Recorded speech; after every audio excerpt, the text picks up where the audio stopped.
सबसे पहले द हिंदी आपका स्वागत करती है अपने मंच पर। हम भारतीय सभ्यता और संस्कृति को मूल भाव में रखकर काम करते हैं। हम आपसे ये छोटे सा साक्षात्कार में जानना चाहेंगे कि आप हिंदी और भारत को किस रूप में देखती हैं? देखिए, हिंदी और भारत की हम बात करें, दोनों एक दूसरे से जुड़े हुए हैं जी। हिंदी भारत की आत्मा है। हिंदी भारत की आत्मा है। अगर हिंदी नहीं होगी तो मुझे लगता है कि भारत की आधी चीज़ें खत्म हो जाएगी। लगभग भारत के 17 राज्यों में हिंदी भाषा बोली जाती है। हम इससे ही अंदाज़ा लगा सकते हैं कि हिंदी हमारे लिए कितनी गर्व की भाषा है और हम लोग बहुत गर्व महसूस करते हैं हिंदी बोलते हैं।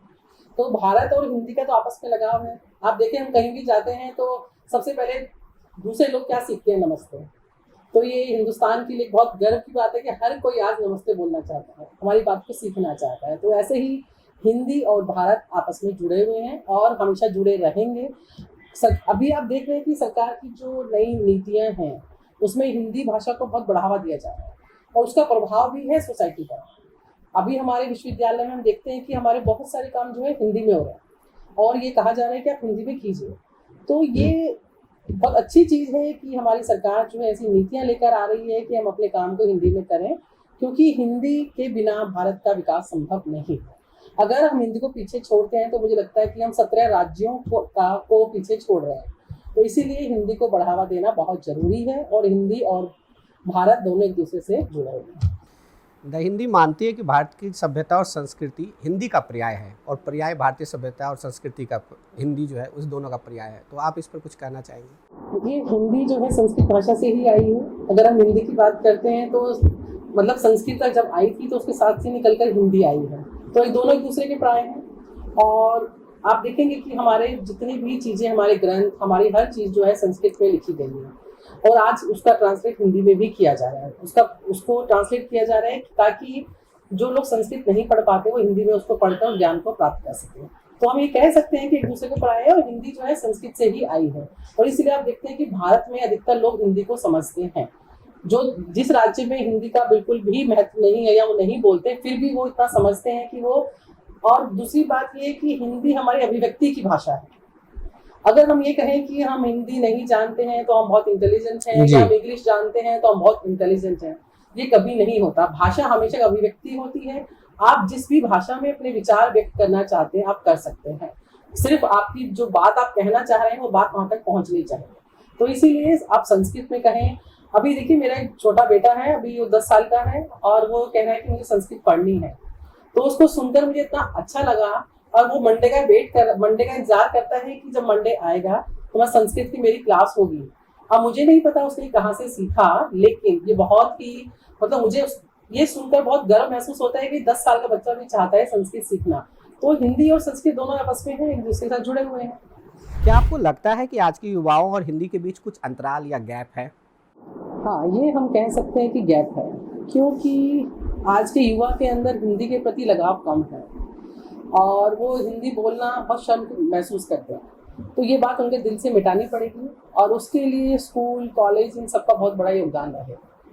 क्योंकि हिंदी, देखिए ना, आज अगर वो बच्चे हिंदी बोलते हैं तो मुझे लगता है कि वो पिछड़े हुए हैं या कहीं ऐसे बैकग्राउंड से आए, तो ये अच्छी चीज़ नहीं है। तो उनमें जो लगाव कम है उसको हमें बढ़ाना पड़ेगा। अभी हम देख रहे हैं कि सरकार की जो नई नीतियां आई हैं और उन्होंने कहा गया है कि हिंदी पढ़ाना अनिवार्य है, पढ़ना अनिवार्य है, तो उसमें हो सकता है कि बहुत बदलाव आएगा और आने वाली जो हमारी नई पीढ़ी है या हमारी जो नई वो हिंदी को सीखेगी और वो गर्व महसूस करेगी कि हिंदी हमारी अपनी भाषा है। हम अपने घरों में देखते हैं या बाहर भी देखते हैं तो हम देखते हैं कि बच्चे कम पसंद करते हैं हिंदी बोलना, लेकिन ऐसा नहीं है।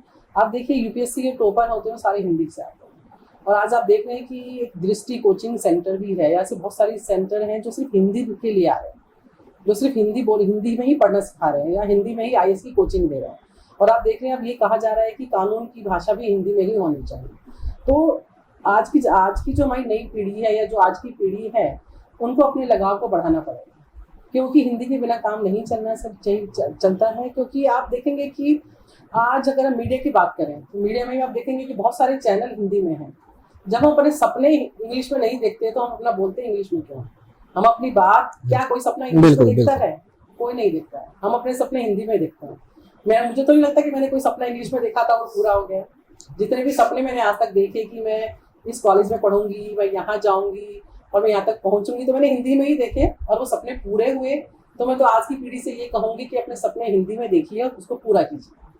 तो आपको क्या लगता है हिंदी को लेकर क्या ऐसे मानक होने चाहिए जिन्हें अपनाने की आवश्यकता है, विद्यालय स्तर पर भी, महाविद्यालय स्तर पर भी और भी कुछ जगहों पर? देखिए हाँ, कि हिंदी में जैसे अभी हमारे विश्वविद्यालय ने किया है, हमारे वाइस चांसलर जो है वो हिंदी में बहुत अच्छा बोलते हैं और मैंने उनको बहुत सारी मीटिंग उनके साथ अटेंड की है, वो हिंदी में ही बोलते हैं, अपनी मीटिंग को हिंदी में ही करते हैं, जिससे कि और जो लोग हैं वो भी प्रभावित होते हैं।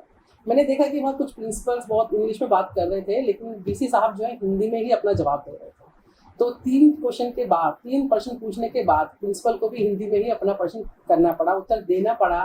तो इसका मतलब मुझे वो महसूस हुआ कि सही में कि अगर आप अपनी बात को लगातार कहते रहेंगे तो वो बात सामने वाले को समझ में आएगी और वो हिंदी में ही अपना उत्तर देंगे। और दूसरी बात है कि हमें अपना पत्र व्यवहार या अपने हस्ताक्षर जो है हिंदी में करना चाहिए। मैं तो हिंदी परिवार से हूँ, मेरे फादर हिंदी के थे, तो मुझे तो बहुत गर्व महसूस होता है हिंदी में करते हुए। लेकिन आज कुछ मानदंड तो करने ही चाहिए, जैसे कि स्कूलों में बच्चों को हिंदी बोलते हुए बोलने में गर्व महसूस कराना चाहिए कि आप गलत नहीं बोल रहे। जैसे कि इंग्लिश बोलना ना बोलने पर फाइन होता है, ऐसे हिंदी ना बोलने पर भी फाइन होना चाहिए। और सिर्फ 14 सितंबर को ही क्यों हम हिंदी दिवस मनाएं, हम हर रोज मनाएं। बिल्कुल, हर रोज हिंदी दिवस मनाएंगे तो हमारी जो नई पीढ़ी है उसको समझ में आएगा कि हिंदी हमारी भाषा है। जैसा कि आपने कहा कि हिंदी में हस्ताक्षर हो, अपनी निज भाषा में हस्ताक्षर हो, हमारे द हिंदी ने एक अभियान चलाया हिंदी में हस्ताक्षर। इस अभियान के बारे में आपको 2 शब्द कहें। बहुत अच्छा अभियान है, मैं आपका शुक्रिया अदा करूंगी कि आपने मुझे दोबारा से याद दिलाया कि मेरे हिंदी में हस्ताक्षर कैसे होता है। तो ये तो अभियान आपको चलाना चाहिए और ये पूरे देश के लिए बहुत अच्छी बात है। मैं चाहूंगी कि आप इसको गली गली तक पहुंचाएं, हर स्कूलों तक पहुंचाएं। कॉलेज में तो ठीक है, लेकिन स्कूलों में भी जाएं ताकि बच्चों को अपने साइन हिंदी में करने आने चाहिए। क्योंकि जैसे सब बच्चों को देखो, आज कोई भी बच्चा हिंदी में हस्ताक्षर नहीं करता है, लेकिन आप करें या नहीं करें वो एक अलग चीज़ है, लेकिन आपको हिंदी में हस्ताक्षर आने चाहिए। तो ये बहुत जरूरी है। मुझे लगता है कि बैंक को ये अनिवार्य कर देना चाहिए कि आप जब चेक से पैसे निकालेंगे तो आपको हिंदी में हस्ताक्षर करना। आधे लोग अपना सीख जाएंगे, क्योंकि पैसा ऐसी चीज़ है सबको चाहिए होता है। तो मुझे लगता है कि अगर वो ऐसा करेंगे तो ऐसे बहुत सारे हमें प्रयास तो करने पड़ेंगे, है ना। जैसे कि अभी हम स्कूल कॉलेज में एडमिशन लेते हैं तो बच्चों से हम कहें कि हस्ताक्षर करें हिंदी में। अब कोई एप्लीकेशन लिखे हिंदी में, लिखें हिंदी में करें, उससे बहुत बड़ा मोटिवेशन मिलेगा और बच्चे सीखेंगे कि हिंदी में हस्ताक्षर कैसे करना है। मुझे नहीं लगता कि आज की जो युवा पीढ़ी है उसमें से 80% बच्चों को पता है कि उनके हिंदी में हस्ताक्षर कैसे है। ये अभियान हमें स्कूलों से शुरू करना चाहिए और कॉलेज तक ले जाना चाहिए। कुछ युवाओं को संदेश देना चाहेंगी हिंदी भारतीय सभ्यता संस्कृति के उत्थान को लेकर के? मैं यही संदेश देना चाहूँगी कि भाषा को लेकर कभी भी शर्म महसूस ना करें। ये आपके गर्व की भाषा है। भाषा जो है सिर्फ अभिव्यक्ति का तरीका है, आपको अपनी बात रखने का तरीका है। आप हिंदी में उसको बहुत अच्छे सरल तरीके से रख सकते हैं। देखिए ना, जब हमारी किसी से लड़ाई होती है 2-3 बार तो हम इंग्लिश में बोलते हैं, फिर हम जब अपनी लड़ाई पे आते हैं तो हम अपनी भाषा का इस्तेमाल करते हैं, जो हमारी भाषा होती है, भावनात्मक तौर पर जो हमारे भाव होते हैं। तो मुझे लगता है कि हमारे भाव जो है वो हमारी भाषा में निकलकर अच्छे आते हैं। हिंदी में अगर आप देखो ना, जब लोग लड़ते हैं तो बहुत शुरू होते हैं, क्योंकि लास्ट में कहाँ पर आ जाते हैं वो अपनी भाषा पे, तो उनके भाव उसी से निकलते हैं। तो यही है कि अपनी संस्कृति को हमें बचाना है, तो हमें हिंदी को बचाना है। और इसके लिए हम एक अभियान चलाए, जो आपने अभियान चलाया ये बहुत अच्छा अभियान है और ये बहुत जोरों शोरों पर चलना चाहिए। आपको खाली मेरा नहीं, बाकी और कॉलेज के भी सारे उनका लेना चाहिए और कॉलेज के टीचर्स को भी हम उनके भी हस्ताक्षर हिंदी में। बिल्कुल, तभी हम अपनी संस्कृति को बचा पाएंगे, तभी हम जान पाएंगे। क्योंकि मैंने देखा है कि लोग मंदिरों में जाके भी पंडित से इंग्लिश में कुछ बोलते हैं, वो नहीं समझते हैं और फिर बाद में उनको हिंदी में आना पड़ता है। तो आप पहले से हिंदी में बोलिए ना, ताकि आपके जो भाव है पंडित भी समझ जाएंगे कि आप क्या कहना चाहते हैं। तो यही मैं कहूँगी, यही मैं संदेश दूंगी कि आप अपनी भाषा में समझाइए जो आप कहना चाहते हैं। आपने द हिंदी को इतना अपना कीमती वक्त दिया, कीमती समय दिया, इसके लिए सादर धन्यवाद आपका। आपका बहुत बहुत धन्यवाद, मुझे आज कहने का मौका मिला हिंदी भाषा में। और मैं आज ये अपील करूंगी इस मंच से कि सभी लोग हिंदी में हस्ताक्षर करें। अपने कॉलेज में आज से मैं अभियान चलाऊंगी, आज इस साक्षात्कार के बाद, कि सब लोग हिंदी में साइन करें। कोई भी एप्लीकेशन मेरे पास आएगी तो वो हिंदी में बहुत हिंदी गर्वान्वित महसूस कर रहा है आपके इस संदेश के बाद। गर्व महसूस हो रहा है यहाँ पर अपना साक्षात्कार। धन्यवाद, आपका बहुत बहुत धन्यवाद।